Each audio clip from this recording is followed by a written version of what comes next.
The plane had crashed, and we were deep in the mountains. Snow was falling heavily, thick flakes muffling the already eerie silence that followed the cacophony of the impact. My breath came in ragged gasps, each exhale forming a puff of mist in the frigid air. The stench of burning fuel still lingered, mingling with the metallic tang of blood. The twisted remains of the fuselage loomed behind me, half buried in snow and debris. I glanced around at the few remaining survivors, their eyes wide with terror and confusion. We were all covered in cuts and bruises, shivering from both cold and shock. My hands shook uncontrollably as I tried to gather what little supplies we had salvaged.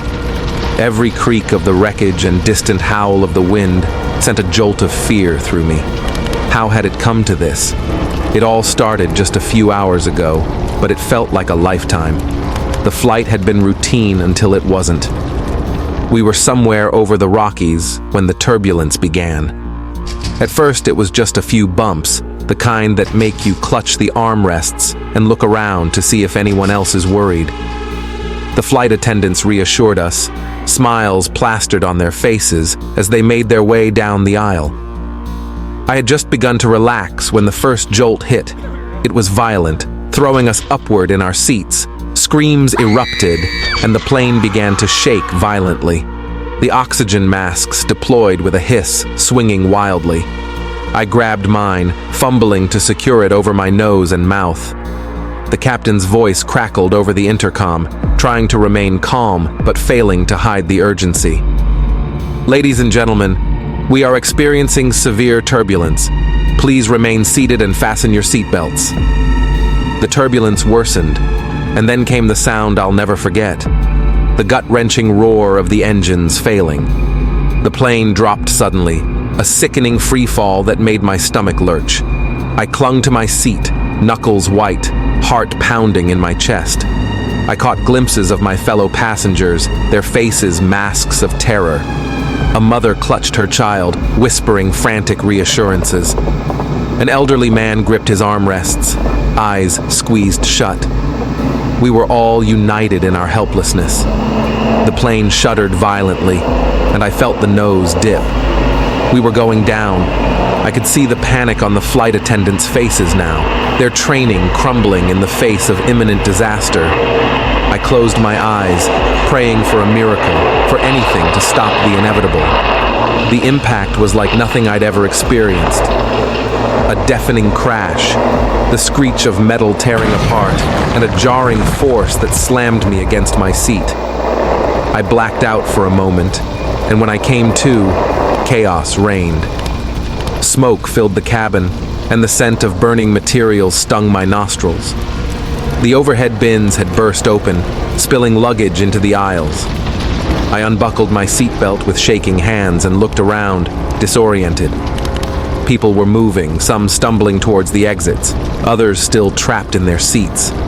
I pushed myself up, feeling a sharp pain in my side. My leg throbbed, but I forced myself to move. I had to get out. I found an emergency exit and helped push it open, the cold mountain air rushing in. The snowstorm outside was fierce, but it was our only hope.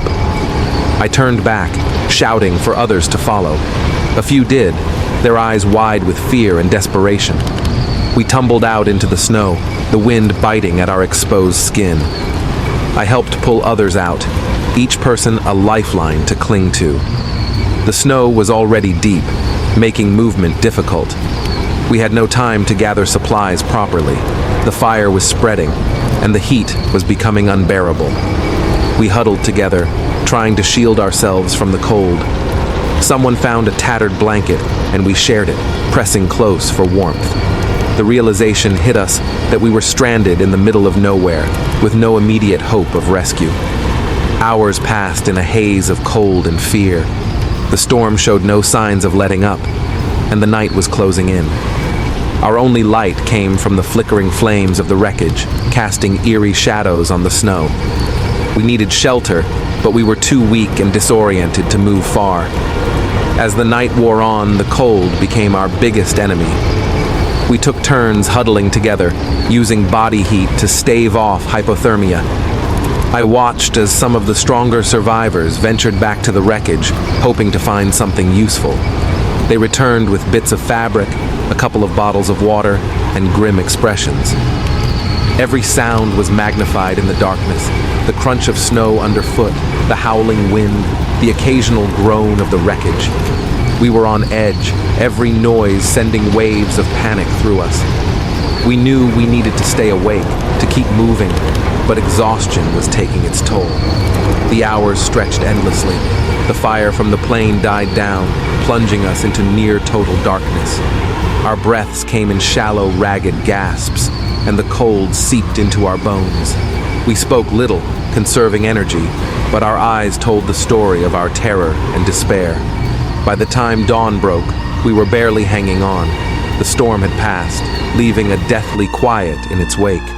The wreckage was a charred skeleton, half buried in snow. But the light brought a sliver of hope. We could see our surroundings more clearly now, and the realization that we had survived the night bolstered our spirits. We were still alive, battered, bruised, and traumatized, but alive. The nightmare was far from over. We had no idea how long it would take for rescuers to find us, or if they even knew where to look. But we had made it through the first harrowing hours, and in the icy grip of the mountains, that was enough to keep us going.